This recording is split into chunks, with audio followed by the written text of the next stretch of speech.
What's going on, guys? It's GZ. Welcome to my channel. So I am getting bored with my old builds which I have been playing with the longest time, so I thought let's try something else. And I have been playing a lot about on and experimenting different essences to see which works best, and this build seems to be providing really good results, especially when it comes into providing support category. That is correct, but keep in mind, if your team is shitty, you are going to curse me because it does require a good team to stay ahead so you can provide them support. But if they are dead, then who you are providing support? No one, and you are going to die easily. So you see, I am staying behind, providing support with a lot of insane stun effect and increased damage, and also providing some damage with my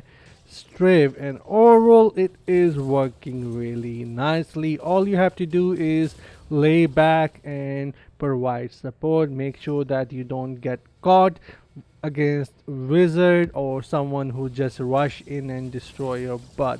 As long as you are staying behind providing good support, most of those players are going to get a lot of stuns, and they are going to curse you, and they might even send you message calling you F you because you will be staying behind, and they will try to get to you. And if someone who has dot set up on this build and really high potency, they can go even crazier in my opinion. So yeah, let's get into the builds and let me show you what I am using here.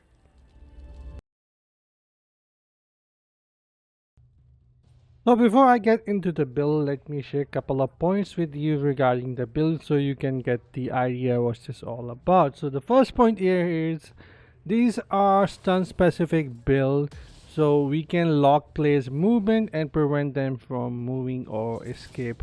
And it works great versus Crusader and Bob. You guys are going to have a lot of fun, especially versus Crusader and Bob, because you can throw a lot of stuns on them and prevent them from escaping. However, it is weak versus Tempest and Necromancer. If they spot you, they will sure try to put you down because they will know that someone is providing a lot of support which is preventing them from moving forward. So starting off with the Reforge, this is what my setup looks like. Damage taken from play reduced. Also damage taken while suffering loss of control is reduced. Duration of beneficial duration increase is actually good. I keep it in both my loadout for PvP and PvE. Then attack speed increase and damage to players increase. So this setup works really nice for me as a demon hunter in PvP. Then this is what my secondary looks like if you guys are interested in knowing. So there they are.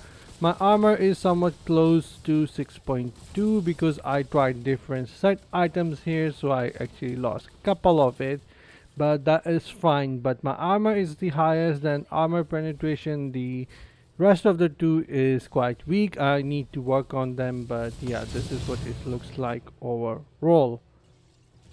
And for my legendary gem setup, this is what it looks like. I have Colossus engine. Recently I have swapped my voice pack to this. Really loving the gem here. This is rank 6. Then I have Moon Skull rank 10. Really amazing gem. I really love it. And then Gloom Cask. In this build, Gloom Cask doesn't work. I wish I had the replacement for it as Seeping Bile for this here, but I don't, so I am using auxiliary on my Gloom Cask Spiteful Blood, which is helping me avoid some primary damage, which is fine. Then I have Bloodsoaked Jade, Bottle Hope, Wolf Heod, Rolling Consequence, and Fervent Fang. All these gems are really good damage enhancer, but if you have the dot setup with this build, it can work even better, like Viper Bite, Everlasting Torment, and Seeping Bile. I could try Everlasting Torment and Viper Bite in this setup, but I didn't want to go all the way down into, investing so much of my gem power and crafting. to check out. But yeah, those options will work really well with this build. But if you don't have that, that is still fine because your support is going to be really great.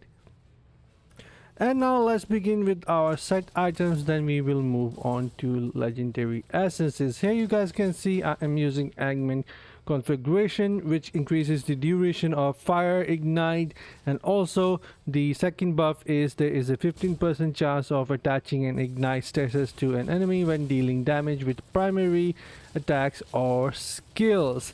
So you can see this is actually really nice. And I am using 2 pieces of Feastring Baron, increase the duration of your harmful effects, and also total loss of control duration extends with this as well, like my Century traps, and that works really nicely. Then I have 2 pieces of V2's Urge, however I would prefer 2 pieces of Shepherd so my strafe can do even 15% more damage. I might try that because we don't really need V2s for this setup here.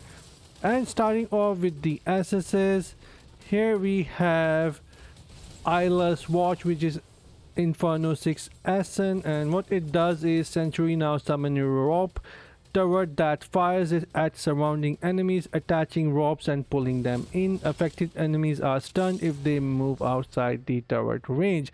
And Feastring Baron is going to extend this duration, so that is actually working really amazing. Also, I am using the offhand to increase damage versus the player that are under the effect of rope. With this offhand, one on Fusillade or whatever the name is, and what it does is Century attacks mark enemies, increasing the damage you deal to the target by 15.2% for 3 seconds. Works really nice. Also gives you cooldown on your Century, so this is actually really nice in my opinion. Then for the chest piece, I am using the increased damage for your strafe. Works really nice. Each time strafe deal damage to enemy, it damage against that enemy is increased by 6%, so this is actually really nice.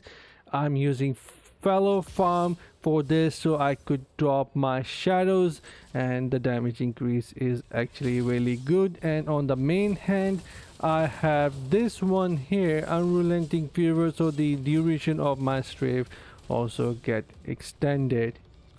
Also, my second main hand is for Century as well, which is going to extend the charge for your Century from 1 to 2, so you will have 2 of those Centuries, and this one is actually really amazing. It is going to help you always keep 1 charge of Century for you, so this is really nice. And for the shoulder, this is what I have here. This is an old Essen but works really nice. Rain of Vengeance now deploy flaming arrows, which works really nice with Angman, and also featuring Baron, burning all enemies in the targeted area. This is really nice. And for final is for traps. Traps now become snare trap. When triggered, the snare traps deal damage to all nearby enemies while also immobilizing them and preventing them to use dash. So this is really amazing, and also Feastring Baron work with this. And my Paragon setup, this is what I was using. Grizzle Veteran, Overpower, to the Victor, and hold formation, finally cheat. That this works really nice. I always keep this setup from the Gladiator. This works quite nicely for me. And in Warband, Protector is my favorite. I always use this because it gives you more life and some block chance, but also increased size, which increases the movement speed too, by slightly in PvP. But overall, this is what my builds look like. I can drop so many traps. I have 2 of the charges on my Century, then I have Strafe, then I have Rain of Vengeance. So all this works quite nicely, and it has really nice support. So give it a try and see how you guys like it, and I'll see you guys in the next one. Until then, take care, have fun, and bye guys.